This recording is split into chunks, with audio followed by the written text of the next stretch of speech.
Ikaw ba yung tipong ang init-init ng panahon pero saging na saba pa rin ang cravings mo? Pues itong bagong recipe ko, itry mo dahil siguradong magugustuhan mo to. Magandang araw, uunahin natin itong ating recipe. Sa pagluluto nitong ating sago, nagpakulo lang po tayo ng tubig at nung kumukulo na ang tubig ay binuhos ko na nga itong mga sago. After nating mailagay ang mga sago ay haluin po natin ito. Sa pagluluto nito, minsan 15 minutes lang ay luto na. Minsan naman merong mga brand na may katagalan maluto kaya i-check mo na lang po palagi. At kapag ganito na ang itsura, yung parang may puti sa gitna ay malapit na po itong maluto kaya lalagyan natin ng tubig na malamig.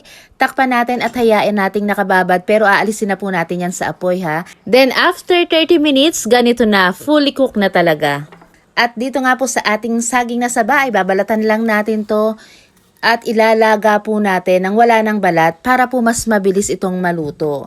So dito po sa ating recipe, pwede po kayong gumamit nung mas hinog na saging. Pero para po kasi sa akin, gusto ko kapag medyo matigas yung saging. Teka, baka hindi ka pa naka-like and follow sa ating page. Paki-like and follow na po.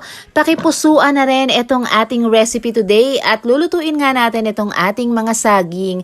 More or less 15 to 20 minutes. Madali lang naman po itong maluto dahil hinog naman po ito. At kapag luto na nga, palamigin natin ng konti bago natin to hiwain. So dito medyo malaki yung ginawa kong pagkakahiwa.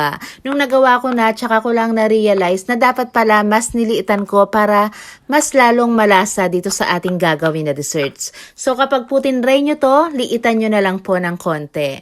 At dito sa isang bowl ay ilalagay lang natin yung isang lata ng creme densada. Kung wala naman po kayo nito ay pwede po kayong gumamit ng all-purpose cream at condensed milk. I-adjust nyo na lang po ang sweetness.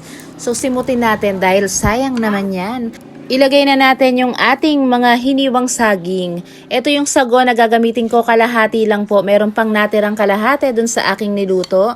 Pero dito naman po, ang measurements po ng sago ay bahala na po kayo. Kung gusto nyo ng mas marami, pwede kayong magdagdag. At dahil meron pala akong bukas na nata de coco, kaya sinama ko na rin. At akalain mo, mas masarap pala kapag may nata de coco to, o diba? Kung merong mango tapioca, aba meron ding saba tapioca. Kaya ito, papalamigin lang natin bago natin iserve. Kung gusto mo yung medyo may sabaw-sabaw ay pwede kang mag-add dito ng evaporated milk. Ganun nga lang kadali. At kung gusto mo pa tong gawing mas special ay pwede kang maglagay ng keso dito. At kung nagustuhan mo itong ating recipe, huwag mong kalimutang i-share itong ating video. Mega love shout out po sa inyong lahat at salamat sa panunood!